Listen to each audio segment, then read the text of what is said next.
Send a powerful message to those people who live in the past and tell them no more business as usual and no more repeat performances because we're going to make America great again. Hey everyone, welcome once again to yet another stellar, star-studded, superb episode of Two Noobs Talking. With my good buddy, of course, Mr. John Tracy. I'm Matt Craig. It's episode 49. John, how you doing tonight, man? What's going on?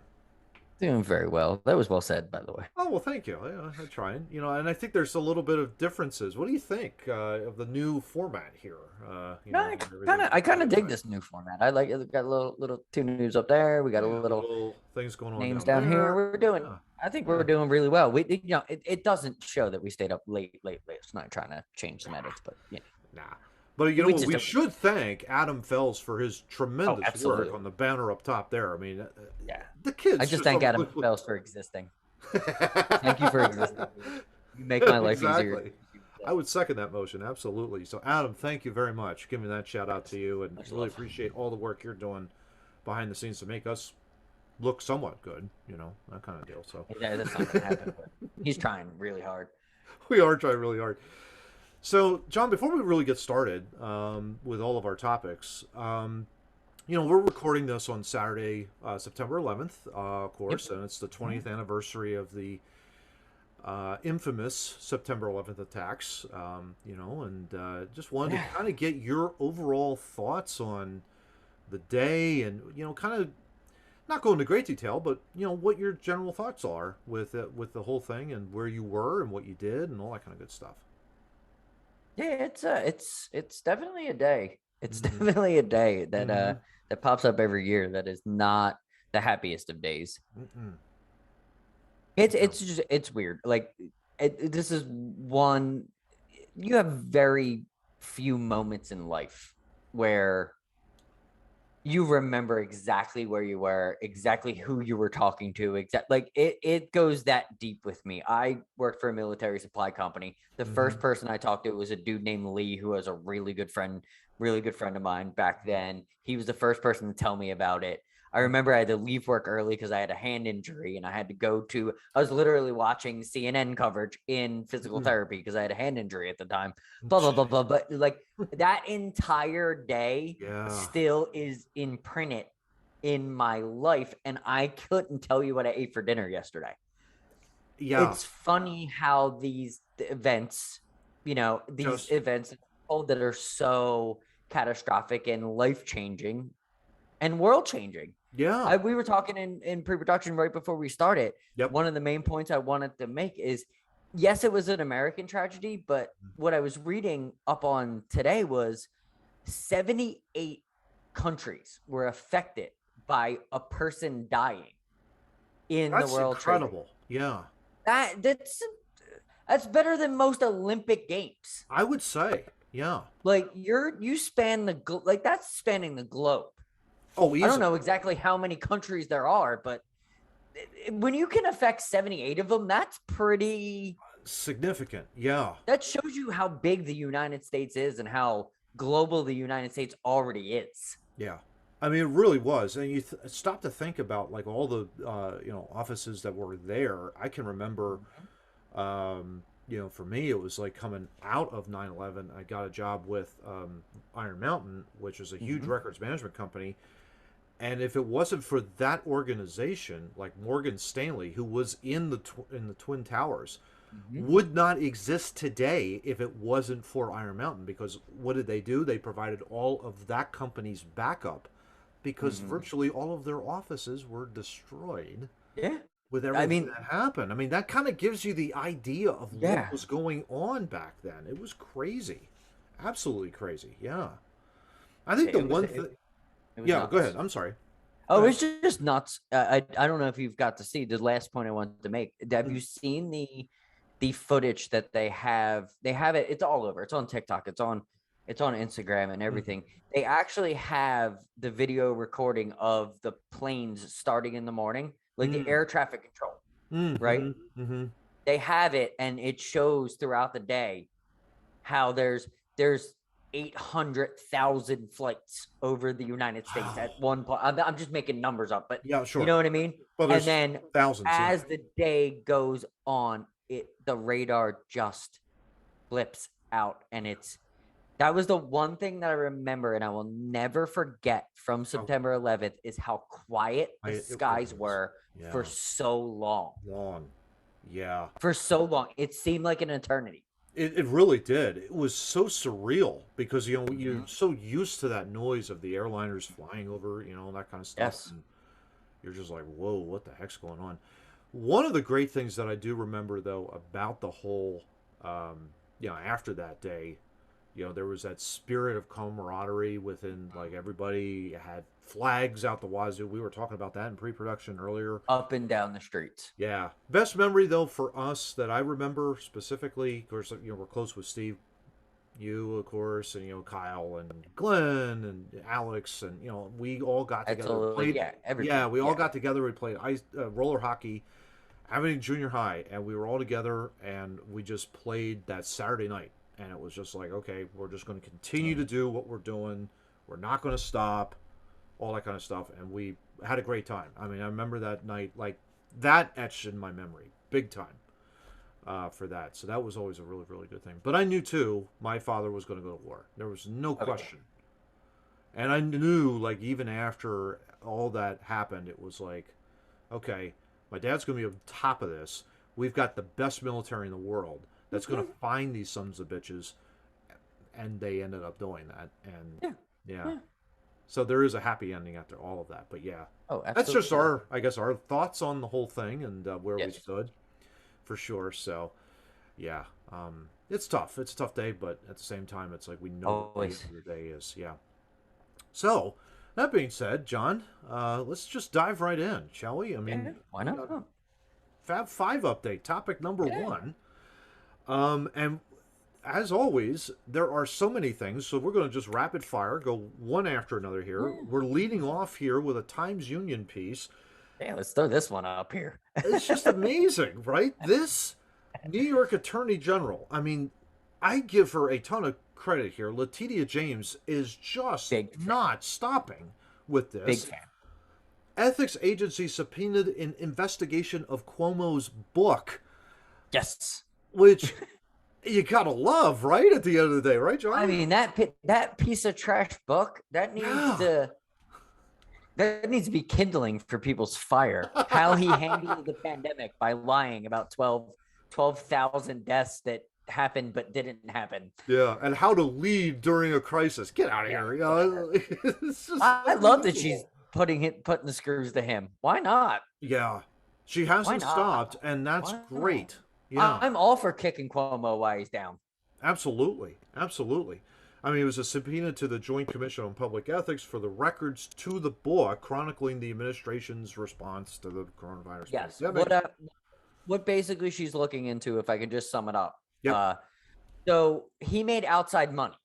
That the book would be outside money to a government official. So there has to be an ethics department that has to justify whether this is ethical or non-ethical. In pretty much everything you do, you need an ethics department. It's normally human resources for most people's jobs. They have an ethical page or two in their filing cabinet, just so we don't make mistakes like this. So basically, she wants to find out why the ethical department even let him do this. Oh yeah.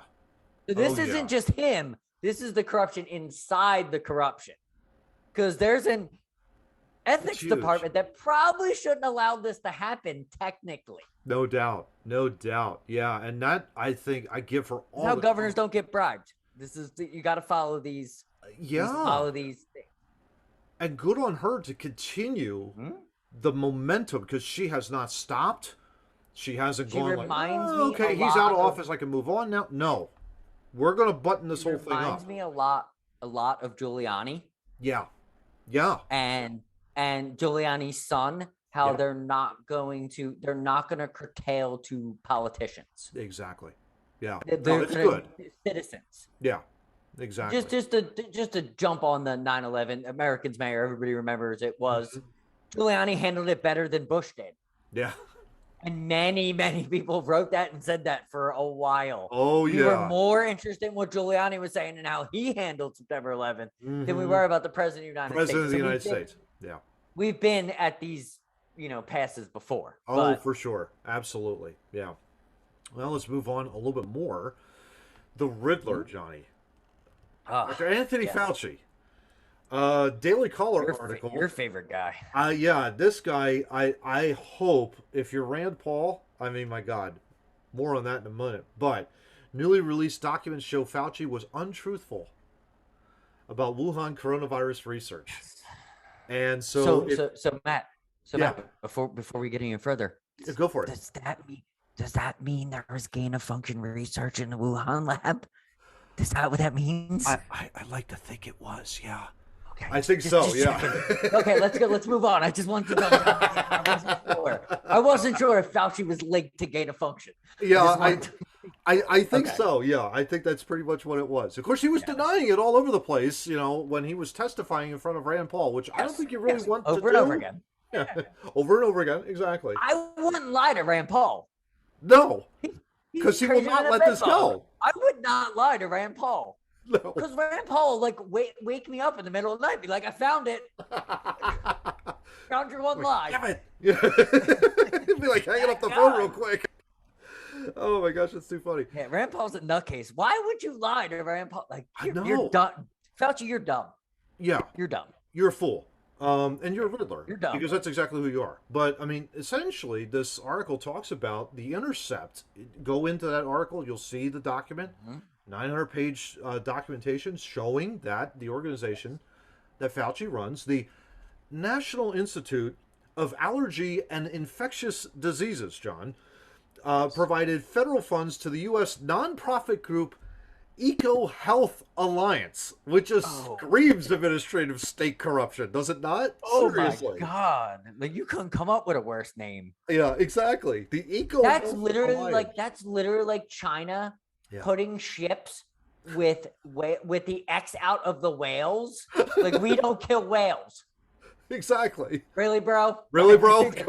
You're just gonna put a sticker on there, and we're not gonna believe that you're the largest killer of whales. Yeah. Like, that's what that reminds me of. That literally what that communist bullshit right there. Yeah. Just throw a sticker on it. Nobody will know. No one will ever know. Yeah, exactly. You just put a sticker on it. It's fine. We And evidently, we don't need to follow the trail. Yeah, exactly. This nonprofit group, John, along with the Wuhan Institute of Virology, constructed the SARS and MERS and this coronavirus and all that kind of stuff. And of course, Richard E. Wright is quoted in there saying, like, hey, this is legit. He lied to Congress. I'm paraphrasing, but he basically said they were untrue. His testimony was untruthful. So, again, if you're Rand Paul, how fast are you speed dialing this Richard E. Wright guy? Seriously. I mean, you have to.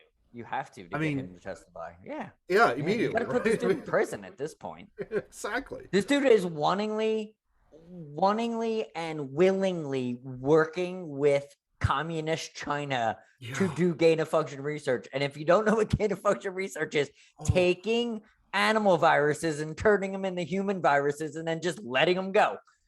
That's what their gain of function is. Pretty simple. Sean, stop. I mean, what you just said, I cannot, for the life of me, would think of doing something like that. In my good conscience would say, like, I can't do something like this. No, I know you can't, but Fauci can. But Fauci could do whatever. Just do yourself a favor and Google the AIDS vaccine. You'll see Fauci's name. It's fine. It's fine. That only killed a couple thousand people. It wasn't a big deal back then. No. Doesn't matter. Fauci's name was on it. I mean, yeah, it's just like the guy should be fired and maybe drawn and quartered, but I mean that's maybe a little too extreme, but that's okay. I like what Rand Paul said. He at least should serve 5 years in prison before we find out anything else. That's a great line, by the way. Put the dude away for a while. Yeah, exactly. Just put him in the corner and get him away. Yeah. Get away from all of us here. Doesn't need to testify or talk anymore. I know that. Exactly. Then finally, we have a new member of the Fab Five, John, Governor Kate Brown, who currently... which, He's by the way, overseeing Fox. the Kingdom of Oregon out there on the West Coast. But You by the know, way, and Fox 26 of Oregon has the most generic logo ever. We'll I just know. pop that up on the screen there. I know. It's like, really? It's- Where's the it's art generic. department? Seriously. Bad. Oregon State Police troopers and firefighters file lawsuit against Governor Brown over a vaccine mandate. Well, John. Well, we knew she's always been on the fringe. Yeah. And for everybody knows the Fab Five that that we deal with. Cuomo's out, so we needed to recruit somebody. Somebody And had she's always been hanging around with Murphy and Wolf and all them. Just like on the fringe. she's always starting yeah, second line, that kind of deal. Yeah. Yeah, she's always been on the fringe. But she just when you get sued by your own police and fire because you're trying to be a dictator, you're right. I stamped her papers immediately. Yeah. As soon as I saw the story. She's in the Fab Five. She's the starting shooting guard. Yeah. She's ready to go. Yeah, exactly. She's ready to go to now amaze us. Now we got her and Gretchen in the backcourt.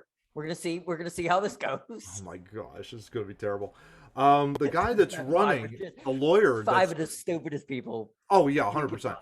The lawyer that's representing the fire and the police departments in the state of Oregon, Dan Thinnell, had this quote, "Get vaccinated or be fired," and there are people that feel very strongly that that's a violation of their liberty interest, end quote.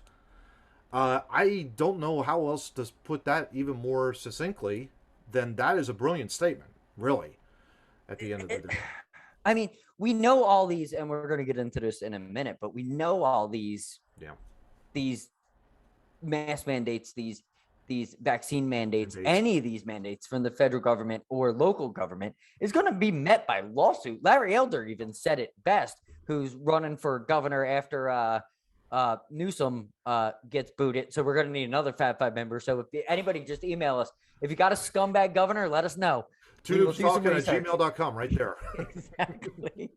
We're looking for scumbag governors. Exactly. So once Larry Elder takes over Harvey Two-Face or whatever you call him, I don't know. Two-Face, yeah, he's Two-Face. Yeah. Mm-hmm.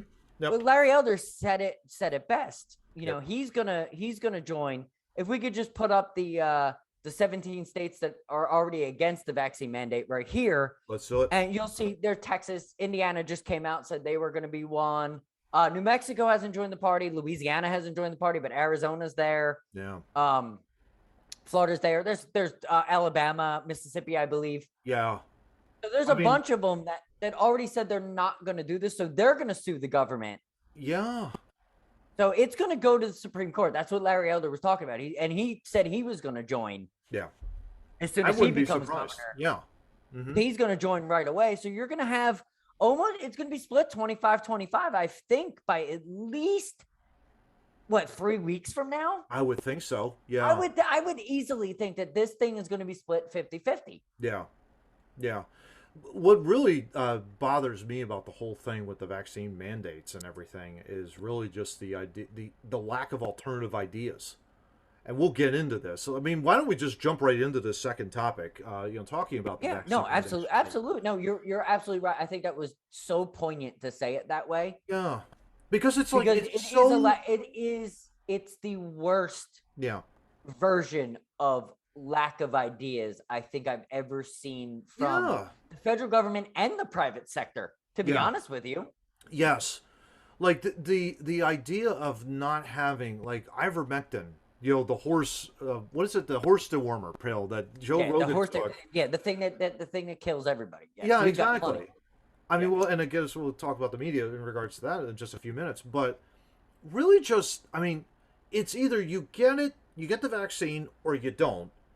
And if you're in the camp where you're not going to get it, you get ripped to shreds by people. It could be Howard Stern. It could be Arnold Schwarzenegger. It could be Jimmy Kimmel, the guy with the IQ the size of a pencil eraser, basically bashing you over the head, saying, "Hey, you got to take the jab for everybody." But my question is, why is it all the elitist that are pushing the agenda? That's my question. That's a great question. Why is Biden pushing this agenda? And this is what I mean. Like, we heard from Trump on the vaccines. Yep. Before It was in November. Mm-hmm. He said, I want you to take the vaccine. Take the vaccine. But you have your liberties not to take the vaccine. Right. He left it right at that. And that's what a president should say, technically. But that's what I mean. But you have a guy now that is fueling the fire. Yeah. He's whispering in the microphone, saying, "Oh, we've given you enough time. Like, we're getting tired of you." Yeah, our patience is running thin. Sorry, pal. Sorry, pal. I mean, I don't know how else to say that, but I mean, give me a break. I know at least 100 people that got vaccinated that want to get unvaccinated to throw it at him. Because you don't speak like that to people. No, you don't. You don't. Yeah, that's such a great point, because it's like, it's so childish. And I think that's fueling the fire to the whole thing. Yeah. Because look at it, like, it's been what? 9 months? Yeah. Everything runs in a 9 to a year cycle in this world. Pretty much. The flavor of the month. It's the coronavirus isn't cool anymore. It used to be cool, right? Like getting a vaccine was cool. Now it's not. You know what I mean? Like everything runs in these trends on TV, right? Mm-hmm. So what are you gonna do as the president, being that much of a dick, forcing something that has already run its course? Yeah. Yeah. Because trust me, if you wanted to get vaccinated, you already did. Yeah. It was readily available. Yes.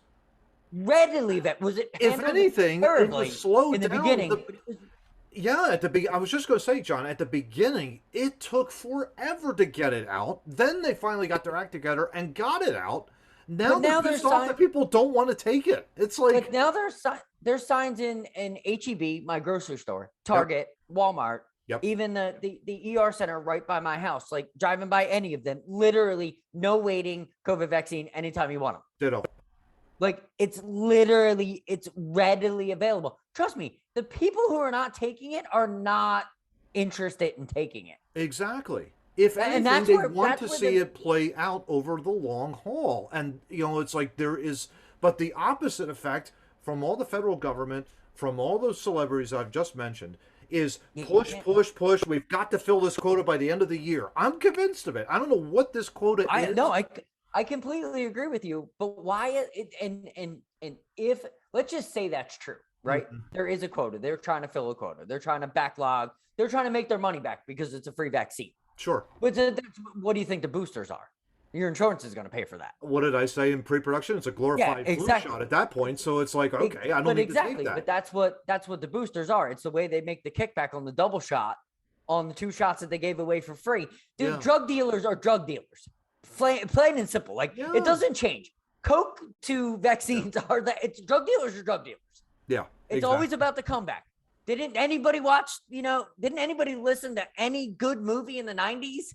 Training Day, for one. I mean, that was it's always, the drug dealer is always about the comeback. He isn't about the national pop. Exactly. It's not the way it works. Exactly.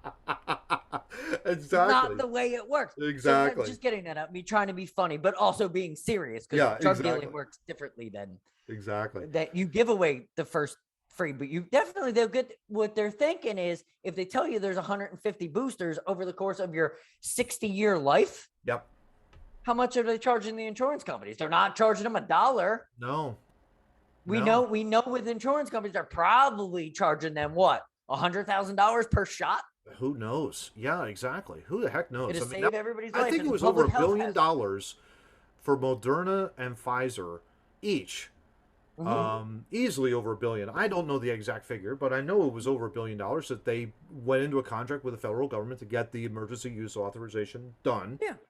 They get these vaccines rolled out on the floor. Yeah, they got the federal money, but where are they going to make the kickback? That's the question. Pfizer and Moderna did not do this out of the kindness of their heart. Are you kidding me? Pfizer's CEO came out as an anti-vaxxer last year. The CEO before this CEO. Wow. Like, dude, it's a business. Yeah, exactly. It's not friggin' roses. We're not running through fields. Everybody's kumbaya because we're all safe from something. Yeah, exactly. That has a mortality rate that is very, very low by the grace of the good Lord. But yeah. Yeah, and they have to get influencers like Stern, like Kimmel, like Schwarzenegger, Schwarzenegger. Yep. like whomever else. I don't even listen to half these people. Yeah. But they want to shit on a dude like Joe Rogan, who I don't think is a bad person, who's only been telling the truth the whole time. Yeah. He's like, yeah, I did this, took ivermectin, threw the kitchen sink at it, and look at me. I'm fine now. Didn't Trump say that same thing when he got COVID?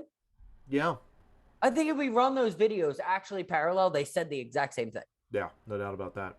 But let's move on to this Washington Times piece, Johnny. I'm going to just throw that here up on screen because this is a really, really good opinion piece. U.S. Constitution doesn't permit forced COVID-19 vaccinations. All this talk about, the used car salesman who's getting really, really angry at people not getting the jab. It's none of his business. Yes. None of his business to force people to get vaccinated. It's your body, his choice. Yeah, exactly. But here are this whole thing with the Washington Times. They have 4 points, basically what they call critical errors to the approach of the vaccine mandate.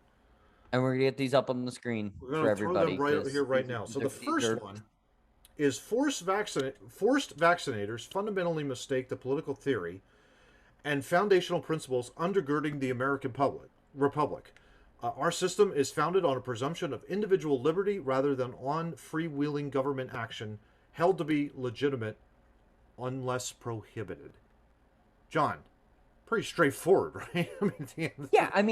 Like we said, it's going to have to go to court. It's going to have to go to the Supreme Court, at least state Supreme Court or federal Supreme Court. It's going to have to go there. Yeah. This is not something you could be like, if they're saying yes and you're saying no, it's going to go a little bit further than that. It's not just for now, yes, because it's going to take the labor union and OSHA probably 6 to 9 months to get paperwork on this. Just because he said it doesn't mean it's going to happen. Doesn't mean it's going to happen tomorrow. Yeah, exactly. And my point in pre-production was his mask mandate before he was president, when he said there's going to be a mask mandate for every American. The only thing he legitimately could do by the Constitution was federal mask mandate. Yeah, it was federal government only. Yeah. Yep. Yeah. Second, forced vaccinators conflate key concepts of federalism. Under the Constitution, power is divided between the federal government and the states. Unlike the states, which possess a general police power to regulate in the interest of citizens' health, safety, and morals, the federal government is limited to specific and enumerated powers. Yes. And this is what we're seeing with Brown in Oregon. She wants the mandate. She got ahead of Biden to get the mandate out, and the fire and police immediately sued her, and they have a decent case. Yeah, exactly. It's not about wrong or right. It's about what you can do. Yeah, exactly right. Yeah. It literally comes down to that. Basically, the Constitution essentially says the government cannot do certain things by design. They cannot. And state government can't, because you have state constitutions too. Because the founders said, right, the founders essentially said people have innate free rights. God-given rights. Given to them by God. Yes, exactly. Third, forced vaccinators often cite the 1905 Supreme Court decision in the case Jacobson v. Massachusetts as the absolute gospel, John. We both took a deep dive into this one because we didn't know anything about this. Yeah. And this was a case that really kind of just you had to really kind of rewind the clock here a little bit, but bottom line was there was a gentleman, Jacobson, who did get vaccinated initially as a kid, but developed a really serious rash. Yeah, in Sweden. Yeah, he got vaccinated in Sweden and then came to America. And then came to America as an immigrant, exactly. And so there was a smallpox outbreak in Cambridge, Massachusetts back in the 1900s, I'll just say. And, the city government then said, hey, look, you got to get all vaccinated for this thing. This Jacobson guy's like, nope, I'm not going to do it. I have this rash over here that's never been healed. I'm not going to take the jab. Screw you, pal, essentially. The case went all the way up to the Supreme Court, and it was struck down, basically, by the court 7-2. But in the midst of that, essentially, the court I don't have it in front of me, but the court essentially said that the government can do it, but only under a limited authority. Again, it goes back to what the founders had initially said. People have the individual liberty. Yes. So he was fined $5, which is essentially like $140 in today's cash. Yeah. What happened after that, John? The aftermath? The Anti-Vax League formed. There was an anti-vaccination league that formed to go against the government, to basically go against forced vaccinations. So this has always been a fine line with all of this. They're always going to. You can always see that. It's wrestling 101. There's people that like WWE. There's people like AEW. And you can't change everybody's mind, and that's not what we try to do on a basis. We try to tell a story in between those lines so people don't fight as much as they really want to, because that's what social media is, the town square. And that's where I've always said it. We've been in a cold war on social media for the last since 16. Yeah. Easily since 16. And it's not ending anytime soon. We just don't have guns and we're not taking over towns, but we are definitely doing, if you know anything about the Civil War, we are absolutely doing that. We're retiring back into our camps with the people that think like us. We are separating. We are separating by race. We are separating by culture. We are separating by money. We are separating by those that are vaccinated, those that are not. We are separating at an alarming rate. Yeah. And that's what happened before the guns even went off in the Civil War. That's what was happening. Exactly. And that's what we're really trying to prevent again. History repeats itself over and over again until you get it right. Exactly. We haven't got it right yet. So this is this is not to detract either side. Yeah. Yep. It really isn't. It really is not. No. But it's something to keep in mind. It's to form a third side, actually. I would agree with that. Sensibility. Yeah. And not run into this nonsense. Absolute malarkey of reasoning by some people. Yeah, exactly. There's one final point. Forced vaccinators often exaggerate the dangers of COVID to the general public out of a desire to conquer the straw man that the Constitution is a death pact. I don't know what the heck that means. But anyone who has been paying the least bit of attention over the past year and a half can see that COVID has been and will likely continue to be far from the apocalyptic disaster the alarmists would have us to believe. Yes. I have one stat. I have one stat, and this isn't left or right. Yep. But Bill Maher actually put out a stat that said this was only Democrats that he polled, 50% of Democrats polled thought that the mortality rate was 30 to 40%. Like 30 to 40% of the population died from COVID. Going on, 70% of Democrats that he polled thought it was even worse than that. Oh, jeez. Wow.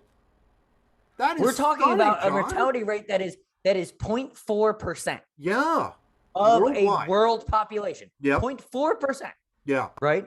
Yep. I didn't get all the numbers. We'll get in the show notes if we can. Yep. If I can find it again. It literally was like I heard it and I was like, holy, like that is talk about misinformed. Exactly. And talk about fear.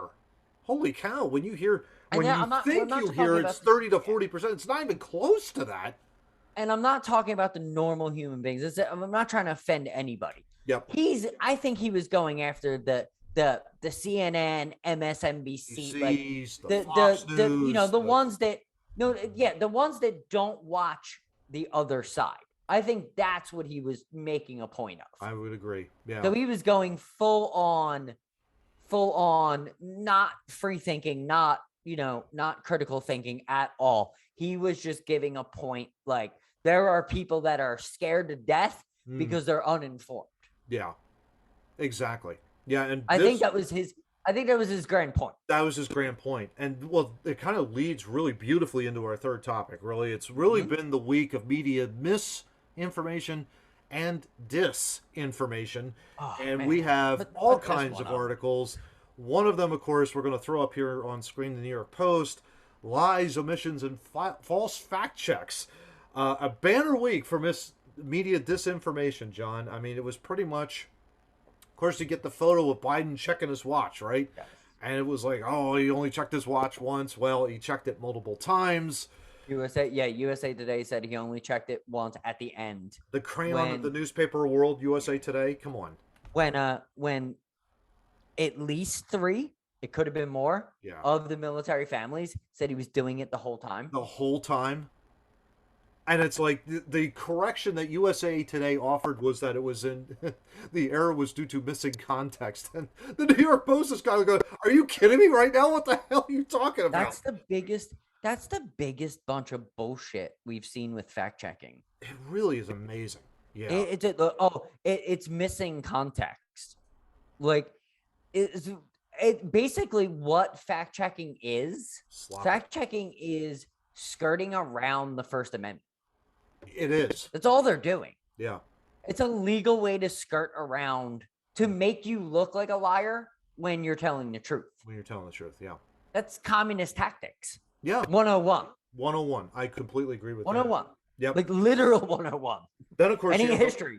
Then of course you have the Rolling Stone, which has had a wonderful reputation of getting stories wrong for years. You know, first started with I the feel bad. Virginia- We actually ran a Rolling Stone story a little while ago. It turned out to be a true story. Yeah, exactly. We ran but they've had that kind of reputation, John. 2017, right? You have the University of Virginia rape hoax that never materialized. Then this. That was a you know how many people that was a huge story back then. Yeah. Yeah. You know how many people they hurt with that? Oh, countless. It was ridiculous. Then they didn't care. This article, I'm going to throw that up on screen.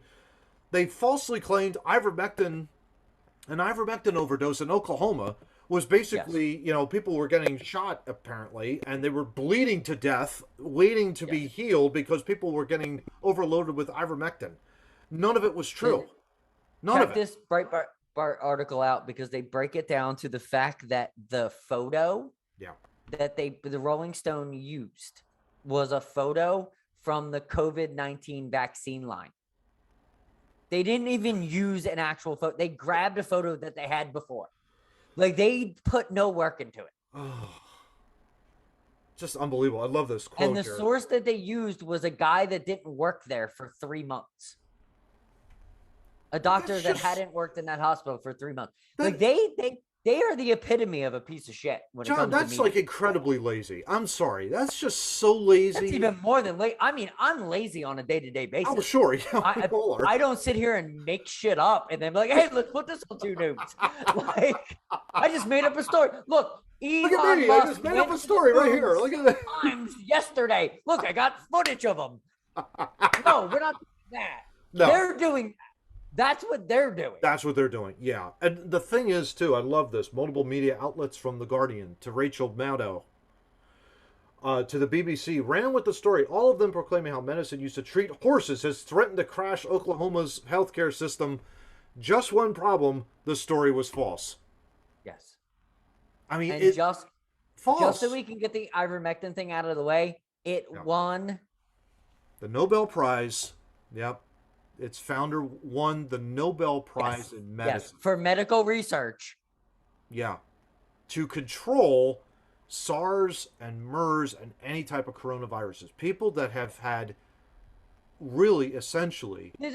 Forget COVID-19. People that had actual bad SARS and MERS. Mm-hmm. Like bad respiratory, bad heart disease with it has helped these people. No question. No question. And here's the thing. For all the COVID people, I had it, and you said you took a cocktail. Guess what was in it? Ivermectin. Yeah. Plain and simple. Plain and simple. It's legitimate. That's what the cocktail is. Yeah, exactly. It's got a little bit of Z-Pack in it. It's got all the nice stuff that, the federal government told us would kill us. And I get zinc. Well, and here's the thing too, John. I guarantee you, they're not prescribing a horse pill of ivermectin to you to defeat coronavirus. No.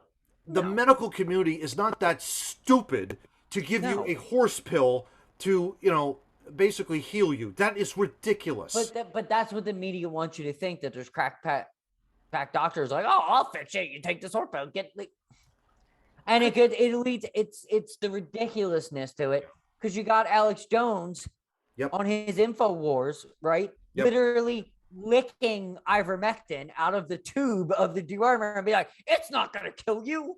See how ridiculous the media gets?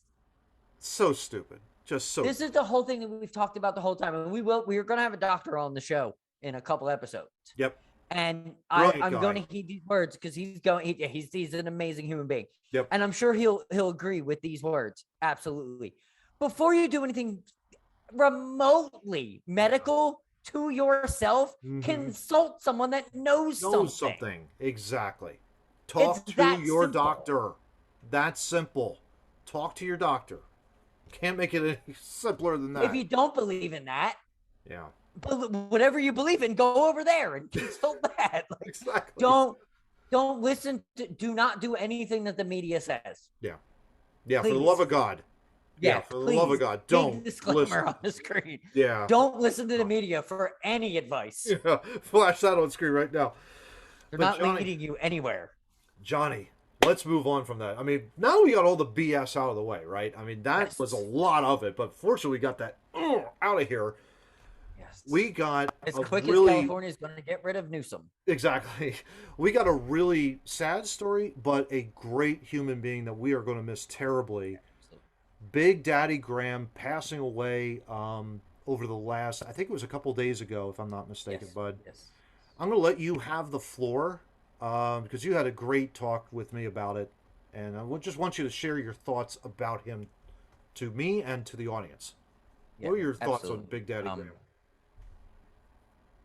This one's tough for me. Yeah. I worked second shift for a long time, so I had a lot of time to be alone, and I like sports radio. And Big Daddy ran overnights for pretty much my teenage years into my 20s and even into my 30s. I mean, he took breaks at times, but he is one of the reasons I fell in love with being in front of a microphone and speaking my mind. That's good. He was so real. Yeah. Not just with sports, just with his comedy, and he would fight the BS too. Like you just couldn't call a show and just tell him something, like, because he knew, you know what I mean? He knew how to do his job. He's a great radio host. Yeah. Even the feud that him and Angelo ran for years, which we know isn't true because they're best of friends. Yeah. You know what I mean? Exactly. But they always could get that heel heat kind of thing. Like they worked it. Yeah. They knew what they were doing. And it was just not for nothing. I think he would be happy with me just saying, not only was he a pure breaded Philadelphian that we all respect, but he was great at what he did, whether it was comedy or radio. Yeah. Dude, we didn't know how good you were until now you're gone and we don't have you anymore. Yeah. That's the legacy he leaves, because you know how great he was looking back on him. I think the one thing that I always remembered, like, Sonny Hill has always been considered to be one of the pantheons, one of the best ever in the city. Absolutely. Big Daddy is right there with him, man. 1A, you know, and his comedy was gold. He would have you in stitches, you know, with his impressions, but, you know, and all that kind of stuff, but he was knowledgeable. You could go to him and talk to him anything about Phillies, really all the way down to Villanova lacrosse, and he would know what was going on, and he had an idea of what was happening, and he would be like, yeah, okay, this is blah, blah, blah, and it would be really entertaining on the radio listening to him and with his callers and all that kind of stuff. I'm right there with you, man. I mean, he is one of the best ever, and I didn't realize that him and Angelo were really close friends. I think that was probably the best part about all of this. Knowing that now, because you're right, I think they did have that budding rivalry, especially when they would hand it off at 6 a.m. to Angelo. They were back and forth, and they're fighting back and forth, you know, and the whole bit. But yeah, Big Daddy was just tremendous He human being. definitely carved a second to third shift. Yeah. He wasn't drive time. He wasn't morning. He was that alternative that most Philly people know. Yeah. And I think that's why he wanted to be in that, because he wanted to talk to. He was never about the falling big. over it. Like, he was one of the dudes. He was just like sitting at the bar talking. Like, he's a real reason that Two Noobs Talking even exists. That's awesome. Just listening and learning from somebody like that over the course of time of how to talk to people and how to talk to a lot of people at one time. I was not a good in front of people talking when I was younger. Mm-hmm. But I'm not now, but I'm far better now because of people like him and just looking at his craft. And that was always my dream, to be on sports radio. Yeah. That was always my dream, and I never went down that path. But it's amazing. It's like I whenever I would hear him, it just, again, I go back to his entertainment, the way he presented everything from the sports, but could have you in stitches over a really good joke or two, or impression or whatever. Him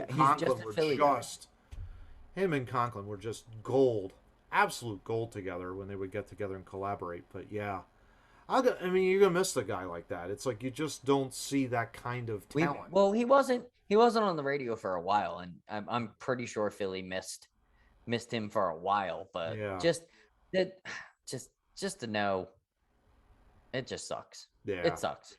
He's consummate professional, consummate Philly guy. Yeah, I'm with you there, Johnny, man. I mean, seriously, he was a great guy, and this isn't goodbye, but we will definitely see him down the road for sure. But for now, God rest your soul, Big Daddy Graham. We love you, and we will see you down the road for sure. I have no doubt about that. So moving on from that, Johnny, you wanted to bring up this topic 5 here. Let's baseball. Let's talk a little baseball. Yeah. Which is funny because at this recording, we wanted to talk about bunting and DH and all that, and then Adubel Herrera bunts for a double and scores runs. Well, I guess Joe exactly how he drew it up, John. I mean, on his game. Yeah, but that's what, like, so bring it back a couple days ago. I was watching a Phillies game, and I brought it up to Matt because we talk about sports also. Like, we don't, trust me, we don't beat each other to death in politics. Oh God, no. We talk pretty much anything. Exactly.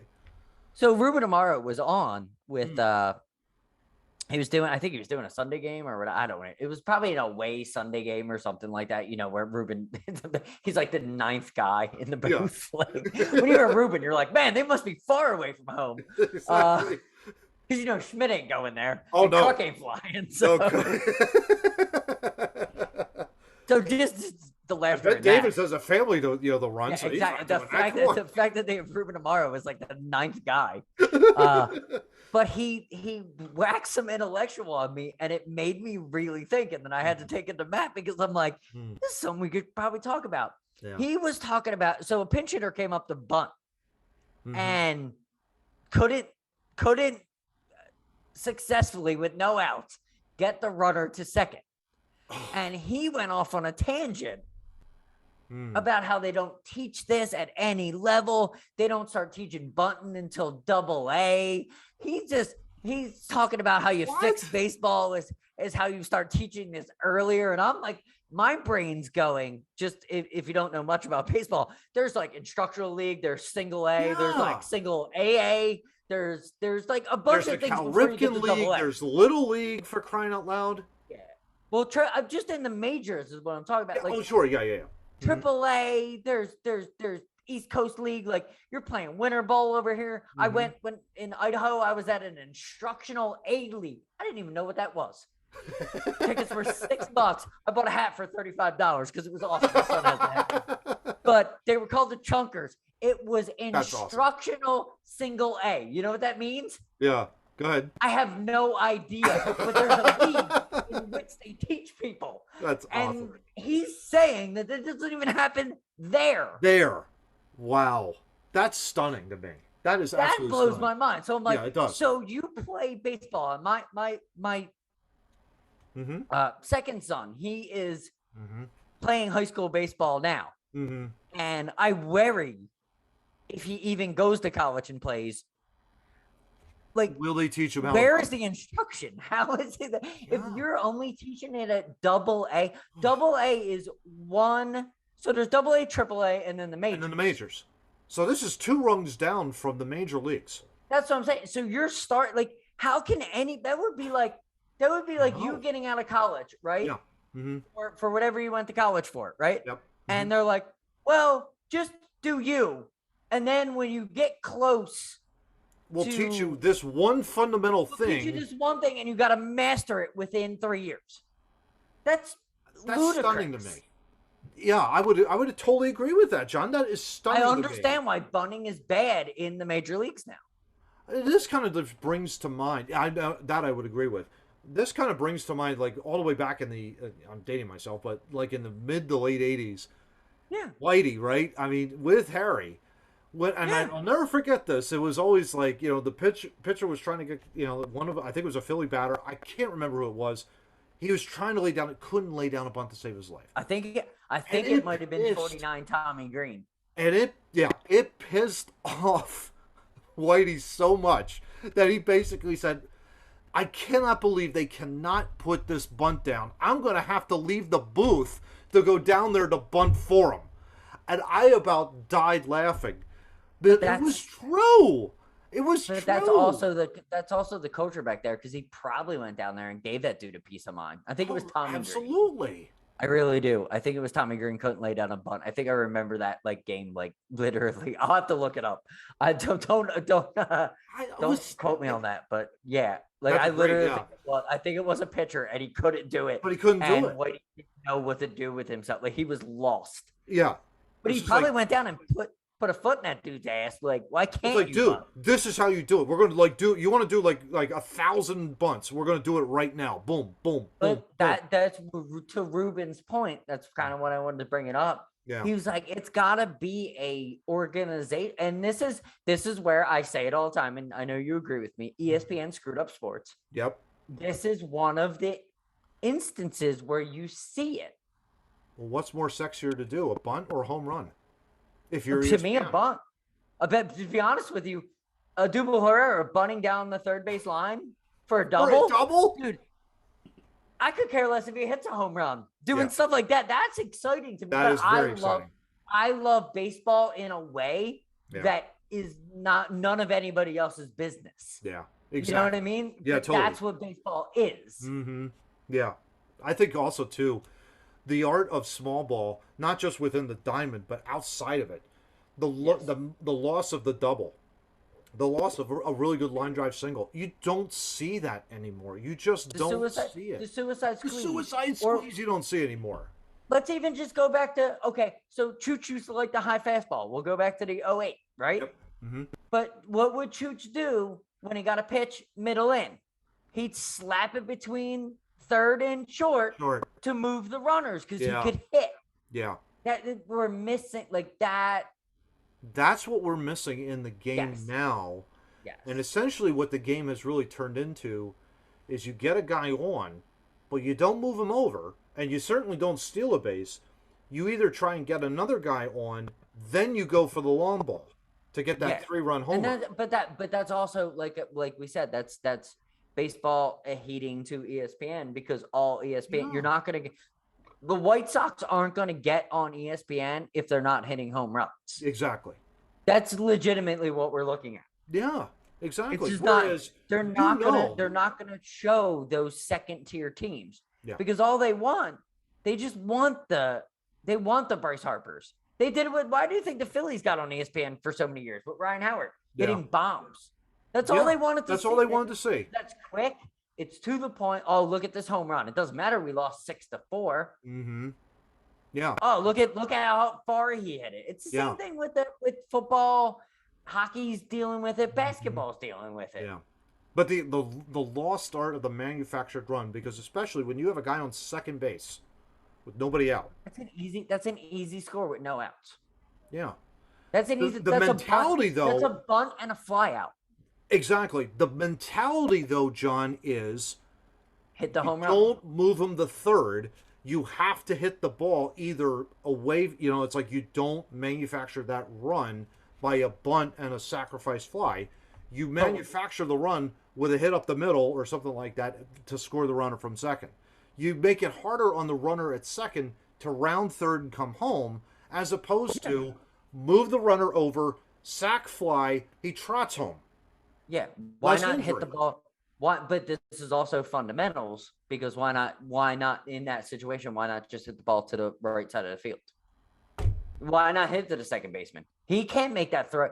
He can, if the runner is running, he can't make that throw from second to third. No. If the runner's running on contact. Yep. But that's also, it's all blah blah blah blah blah. Mm-hmm. It's all about what they're. It's not about the major league managers. It's about the minor league managers and the organizational thought process. That's where baseball lacks, I think. I think so too. I think this also is really stemming too, going all the way down to the little league level. They have to know how to bunt. They have to. Like, the kids don't know really, like, how to really hold the bat really all that well. Well, I would say, yeah, I would definitely say travel ball, not Little League. Like, do not teach kids how to bunt in Little League. Like, if they're 7 years old, do not. Yeah, that's okay. That makes sense. Don't do that. That's dumb. Yeah. But when they're starting to travel, like 10, 11, 12, yeah, you should be probably laying a bunt down eventually. Yep. And it's just real simple. Soft toss, doink. Just over and over again. What were you saying? I'm sorry. Go ahead. My kids know how to bunt. Oh, there you go. Yeah. But it has nothing to do with me. It has everything to do with me. A way better baseball player than I ever was.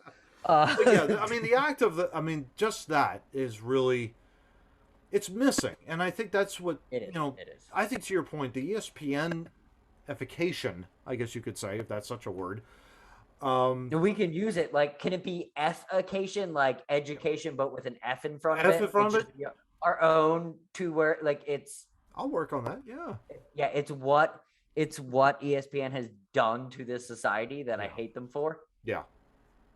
The highlight is more important than the fundamental. You've made sports not fun. Thanks, guys. And that's terrible. And that needs to change. Thanks, Chris Berman. You suck. Yeah.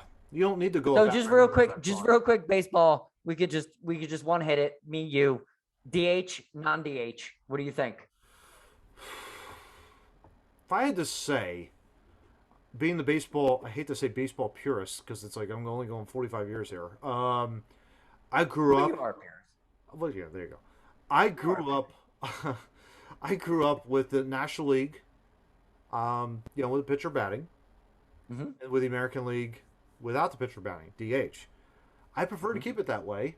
I still think that the NL, has, like, they've got their own rules. American League has their own rules. If they visit back and forth, DH is in play, DH is not in play in the NL. That kind of a deal.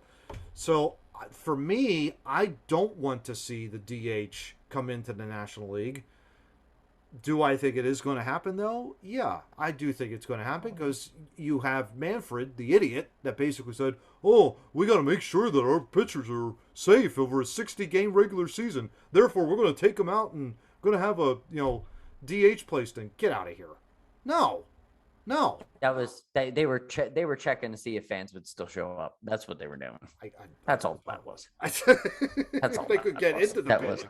I'm all for keeping it the way it is, but if I had my choice, I would get rid of DH all over. Yeah, you just abolish it in the American League. Yeah, why not? Why not? I mean, if you're either going to have it, my thing is, I'm a purist in a way. If you're going to have it, it needs to be NL, AL. Mm-hmm. And if you're not going to have it, it needs to be NL, AL. Yeah. Like, the leagues shouldn't, like, this isn't the 1940s. The league, you're not trying to attract different fans. People move far more than they did back then. No doubt. Get with the times. Like, there are people I know that grew up in Philly that live in Kansas City, in American League Park. Mm-hmm. They'd probably rather their pitcher hit being a baseball fan because it's their new team, because they moved. They, like me, like, when I moved to Dallas, being a Texas Rangers fan, I hate it. Not that I wasn't a Phillies fan, but I lived there, so I was in the team. Yep. Right? I hated the DH. The transformation. It annoyed me.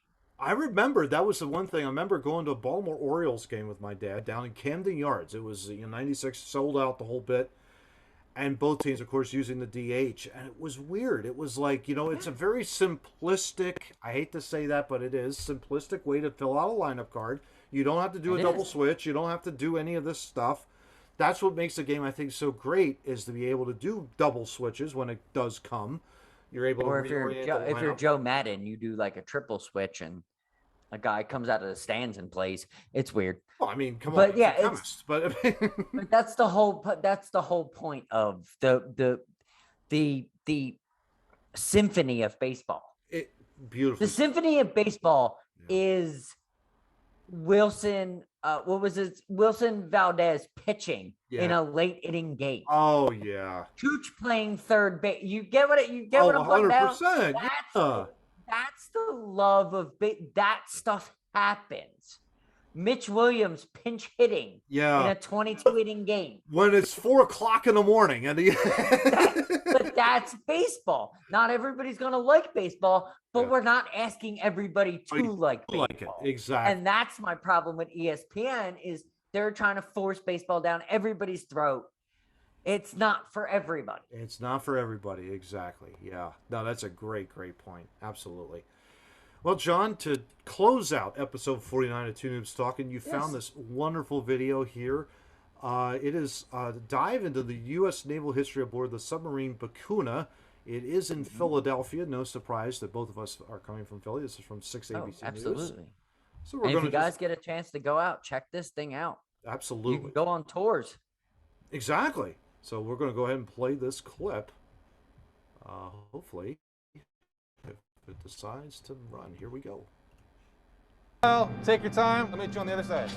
I've always been a history guy, but I got into naval history specifically when my grandfather passed away. Behind you guys right here. At his funeral, the Navy showed up and kind of rendered honors to him. And that was the first time many of us really knew he was in the Navy because he never talked about his service. So I was able to kind of track down like what he did. And then I fell in love with submarines, and that's how I ended up here.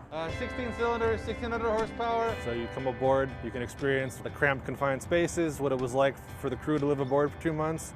And just the sheer engineering marvel that this submarine is, because it was built in a time before you had computers or anything like that. All right, I'll keep on rolling. My father was a submariner. I used to ask him about it all the time. I mean, I loved it. I've been on a few tours, and this is probably one of the best, most informative tours I've been on. The amount of information that I've actually got off of this is astounding. It's all manpower, so there's nothing automatic about this process. It's just always a fascinating experience, and what the guys went through during the war, you can't help but respect what they did for us. The submarine Bakuna saw action during World War II. We were able to reopen her after a year being closed due to the pandemic. Access to her is through a guided tour only, and it kind of gets all into the depths about what life was like on board Bakuna, what's in the control room. Space was tight, but it's really cool to explore that here. Especially moving forward, where you lose the older generations, we need to find a way to reconnect with younger audiences who maybe don't have that military service connection, but can still come aboard and appreciate the submarine for other aspects.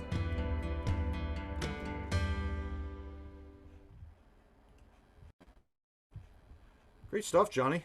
What do you think there, bud? I love all stuff like that. I'm actually going to in the next month. I will be visiting Baton Rouge, where I was aboard a fighter ship last year, and I'm going to go back and check it out again.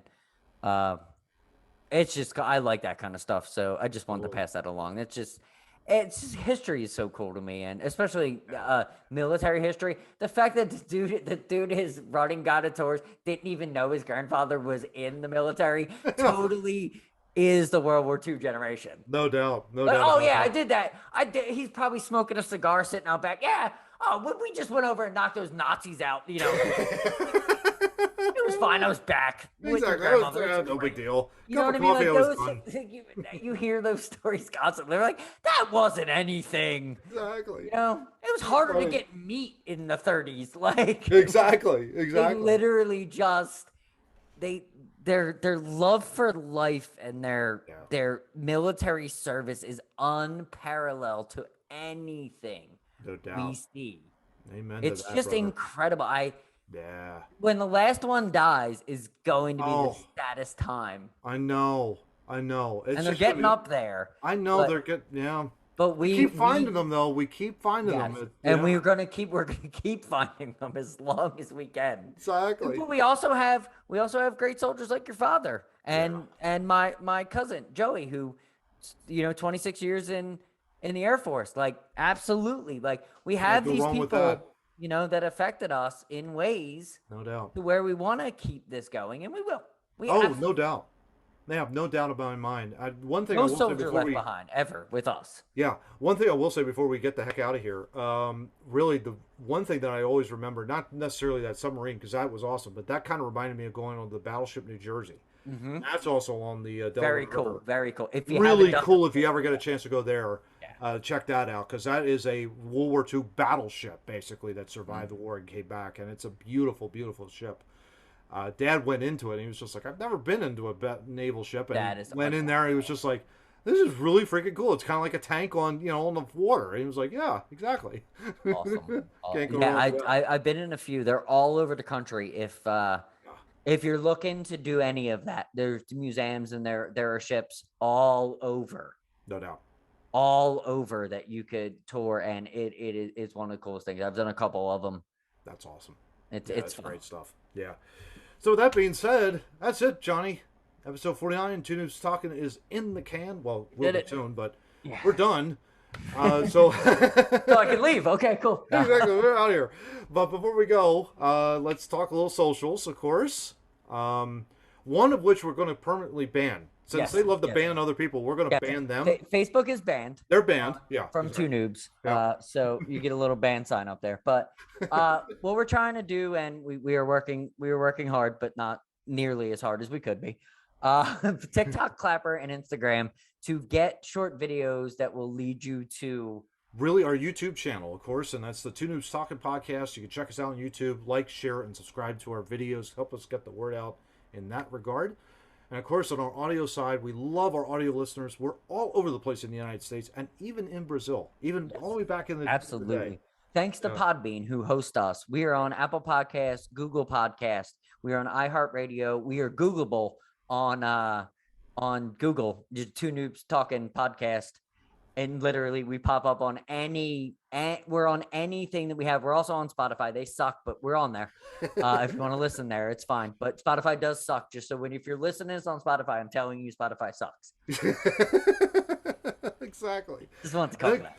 Our Two Noobs show notes right here, of course. You can find them at TwoNoobsTalking.wordpress.com.